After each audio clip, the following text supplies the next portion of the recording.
Star Fox Craft here, everybody, your favorite Fox McCloud and Star Fox cosplayer and video game reviewer. Today, we're going to talk something a little bit different. Obviously, I'm not dressed in my cosplay. I'm in my favorite pilot shirt. I've got my pilot wings with me. As a former airline pilot, when some of you guys talk to me as fans at either comic book conventions or in the comment sections of my videos, one question seems to pop up quite consistently. And that is, are there pilot jobs, like hands-on-the-controls pilot jobs, where you don't need to go through the medical examination process as a pilot? And I'm happy to report that there are actually two situations where you can be paid as a pilot without having to go through the medical exam process ever, okay?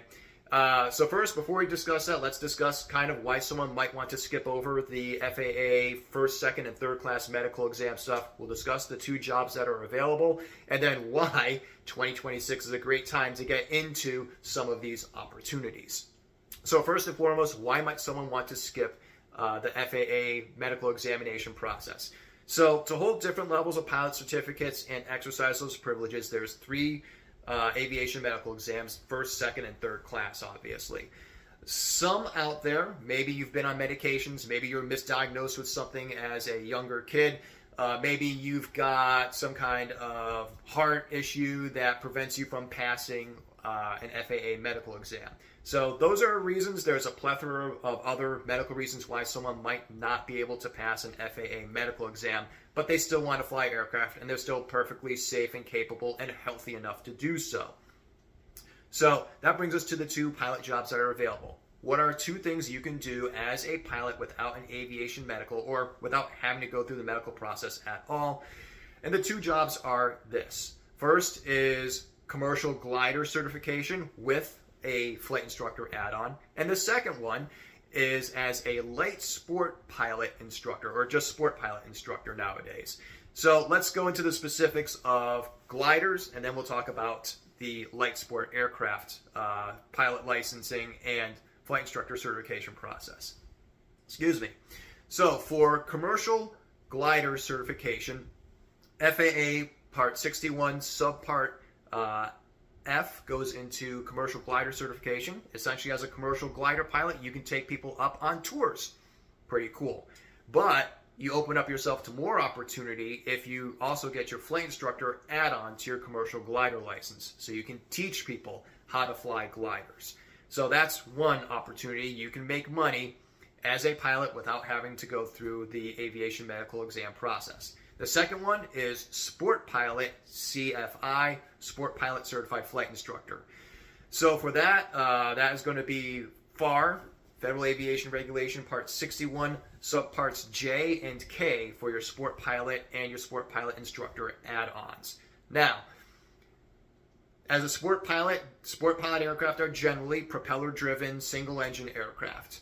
And as an instructor, you can teach people how to fly these aircraft.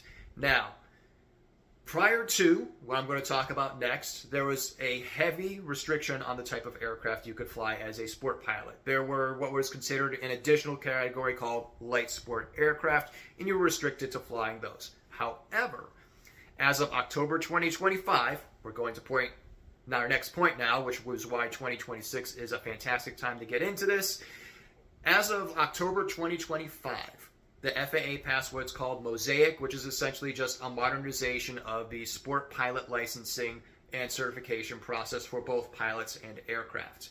Because of this rewriting of the regulations, sport pilots have access to a wider array of aircraft, now considered normal category aircraft. So what kind of aircraft are we talking about? How about your grandfather's Cessna 172? Or a Piper Archer that the local flight school might have for rent.